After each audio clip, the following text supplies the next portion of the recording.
Ladies and gentlemen, welcome back to Sohum Reactions. Peace, love, and positivity to you.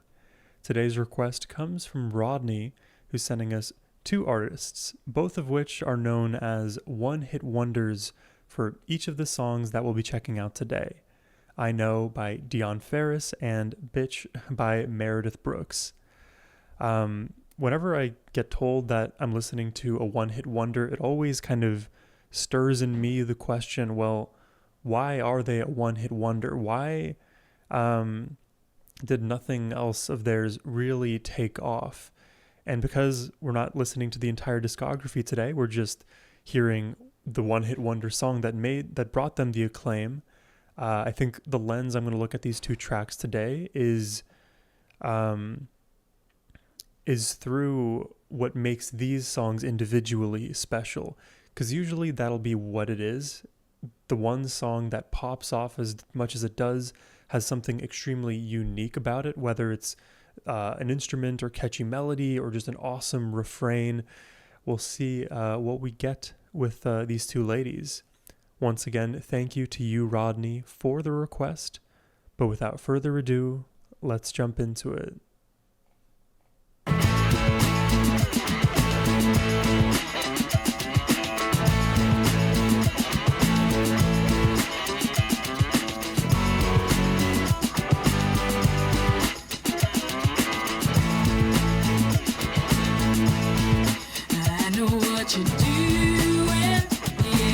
Just a quick note, I think in the instrumentation I'm hearing an acoustic guitar, an overdriven guitar, and the bass all in unison.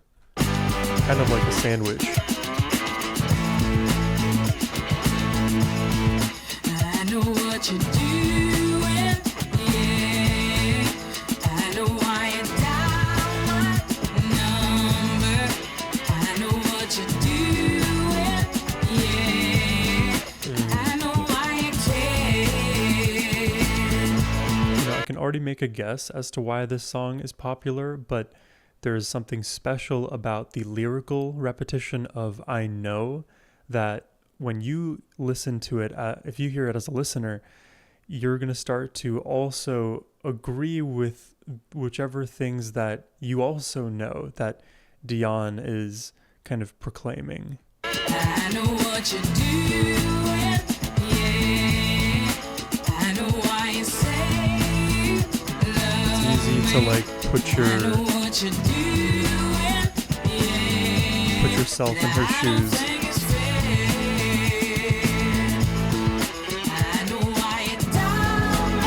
Oh, that's nice.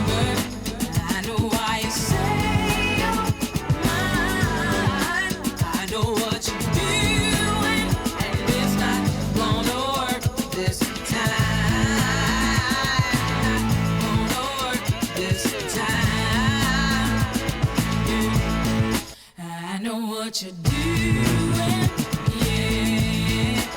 I could never sing it like you. I know what you're doing, yeah. You're the one to better. There's a simplicity to this melody that I appreciate.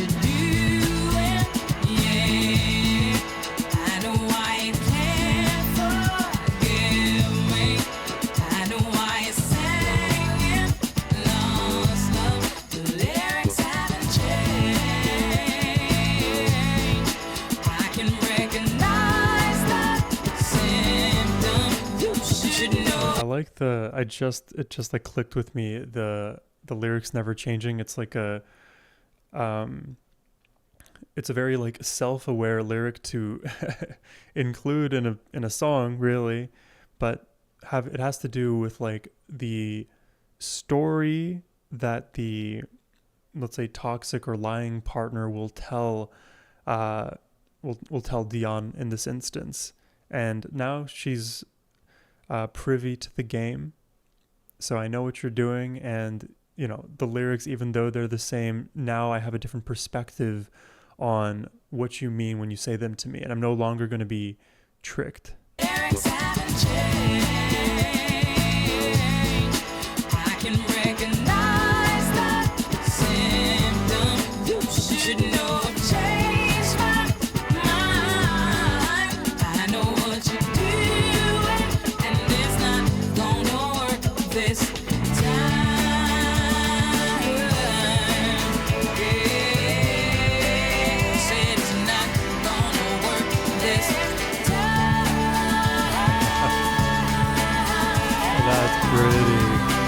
Still pretty harmonies there. Gonna work this time.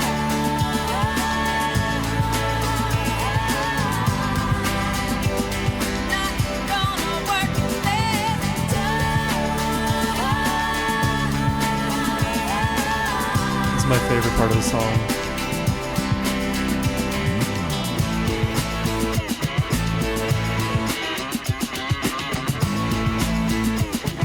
I'm getting Dave Matthews energy I here. know what you're doing, Okay, but then returning back to the familiar. Okay. For a moment, I thought we might pivot somewhere crazy.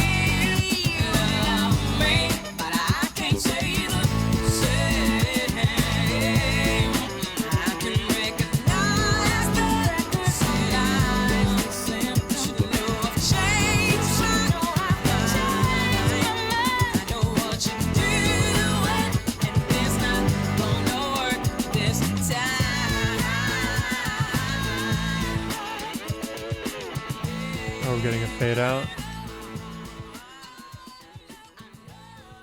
She got some vocal chops as well.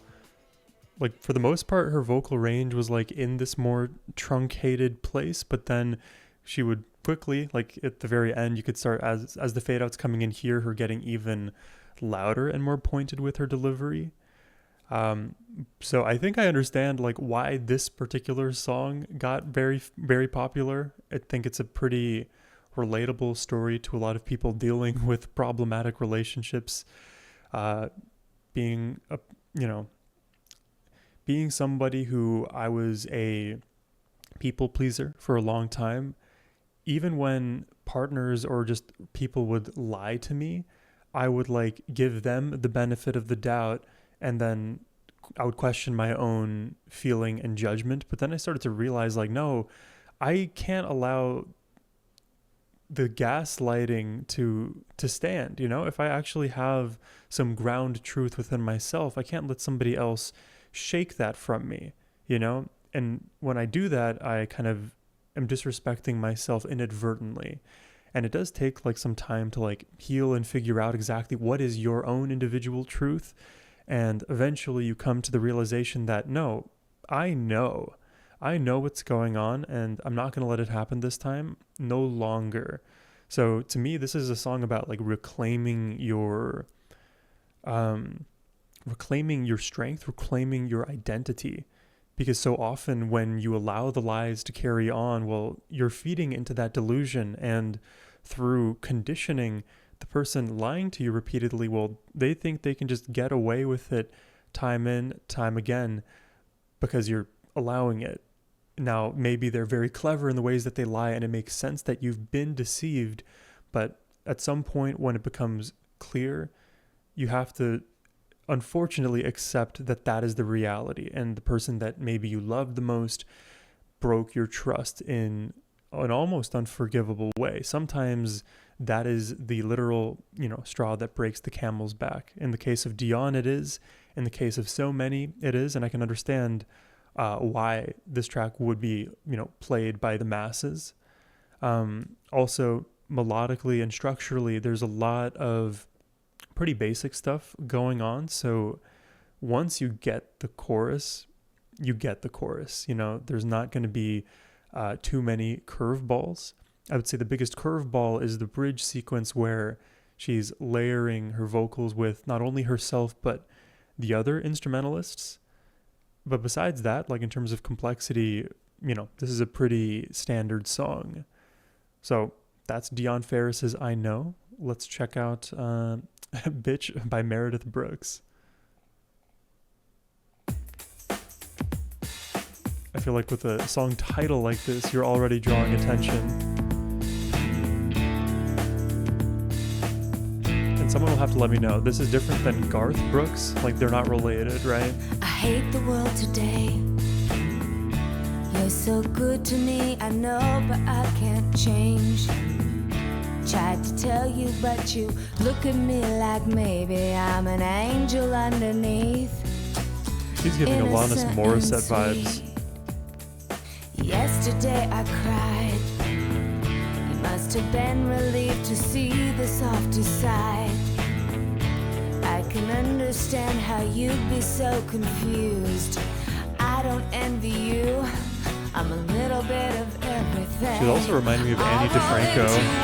I'm a bitch, I'm a lover, Ooh. I'm a child, I'm a mother, Oh, I'm cool. a sinner, I'm a saint.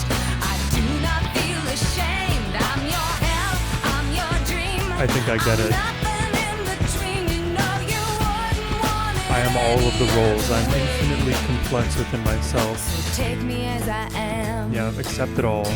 This may Cool. mean you'll have to be a stronger man. Rest assured that when I start to make you nervous and I'm going to extremes, tomorrow I will change and today won't mean a thing. I'm a bitch, I'm a lover, She's like, accept all of my volatility. I'm a mother, I'm a sinner, I'm a saint. Oh, and you can see in the video here, like she is inside, oh, I don't know what they call those things, but like a machine that like whirs all the dollar bills and you have to like catch them. But in this case, it's not money, it's the random integers. It's like I'm all of these things.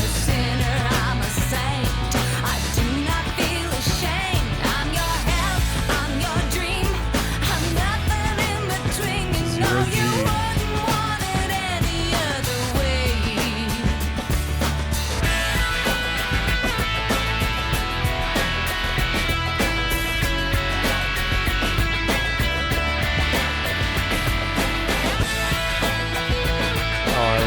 The dual guitar. It's simple once again, but it actually works so well here. Just when you think you got me figured out, the seasons already changing. Oh, there's like a froggy bass below. I think it's cool. You do what you do, and don't try to say Oh, that's cool editing. She's like the center of the flower. what you do, and don't try Look at that, to in the say shape of like a rosebud. I'm a bitch, I'm a lover, I'm a child, I'm It's a catchy, I mother, like I'm it. a sinner, I'm a saint. I do not feel ashamed. I'm your help, I'm your dream. I'm nothing in between. You know you wouldn't want it any other way. I'm a bitch, I'm a tease, I'm a goddess on my knees. When you're hurt, when you suffer, I'm your angel undercover. I've been numb, I'm revived. Oh, this is like a doubling of the chorus now. Oh, I like it. Belt it out.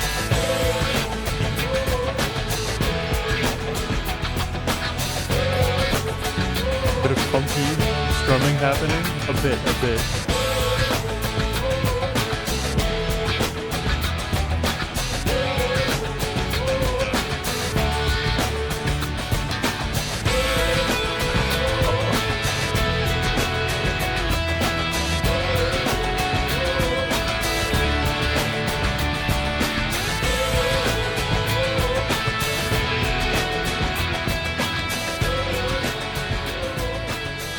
I like it. And using like the imagery of the flower, like each petal being a different part of your emotional world, a different part of your personality, the different roles that we all play. It's a very self-aware song, you know? We all have our different personalities, you can say. Like, you know, when I'm in front of the camera, I'm a little bit more in presentation mode relative to how I would be like in conversation. And then those are still both real Sohums, but, you know, different levels of my personality are titrated up or down depending on what makes sense for the moment. But you're still getting the real me. And the thing is, if you're going to accept me, you better accept all of me in all of the different places. The times where I feel super introverted and awkward, or the times where I'm in front of the camera being the most extroverted part of myself. Like, all of us have this complexity. It's not even as reductive as I pointed it out. There's so many different aspects to what makes us our unique individuals. We are so complicated. I know that because I'm still figuring out who I am every single day. I constantly rediscover things that, well, I thought I knew about myself, and then I either learn it again or learn something tangential to it, something more nuanced that actually gives me a deeper insight as to who I am. But as it relates to self-discovery, none of that technically matters if the person on the other end of that relationship is not willing to accept you not only as you are now, but through all of your evolution.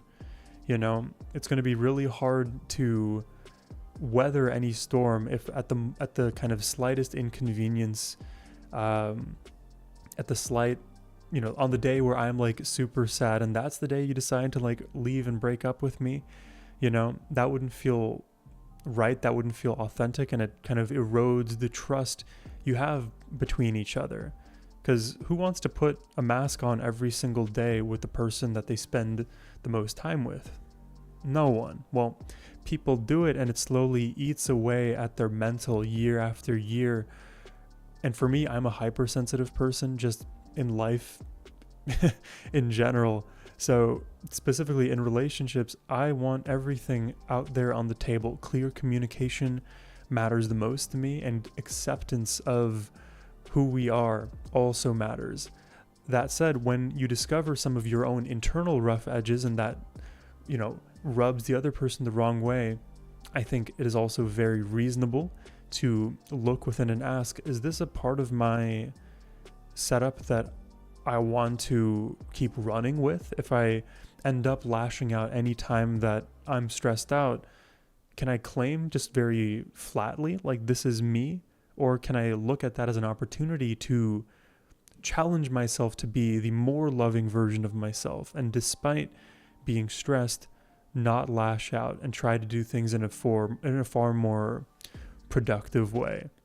So that's kind of where my head goes with this song, but it is super catchy. Definitely vocally, I'm reminded a lot of Alanis Morissette. You would not surprise me if you said Meredith Brooks and Alanis Morissette are like BFFs or something like that. It just makes so much sense, even in terms of her vocal delivery. Some of the more nasally notes that were coming from Meredith felt very Alanis Morissette. There's something else I was going to say. Oh, big fan of the electric guitar, the moments of dual guitar, despite the individual solos being like extremely basic. Like most beginner / intermediate guitars for sure would be able to pick it up rather quickly, but it makes it accessible. And that's the thing about a lot of like one-hit wonders. If you were to like pick out the one-hit wonder from the discography of that artist, generally speaking, what I've noticed is that that particular song will be simpler in many respects relative to the other songs that exist within their body of work. That doesn't have any bearing on the quality of the body of work. It just shows, you know, if you're going to appeal to the masses, well, the masses want something basic, or at least often do. I can't say that that's the case for me. You guys know I love the simple, I love the complex, I love it all, really. But yeah, just kind of playing the outside position. But let me know what your thoughts are on these tracks today. I think my favorite of the two was Bitch, but you know, again, let me know what your thoughts are down below. Thank you all so much for watching, and thank you to Rodney for the request. I hope you all have a wonderful rest of your day. Take care and peace.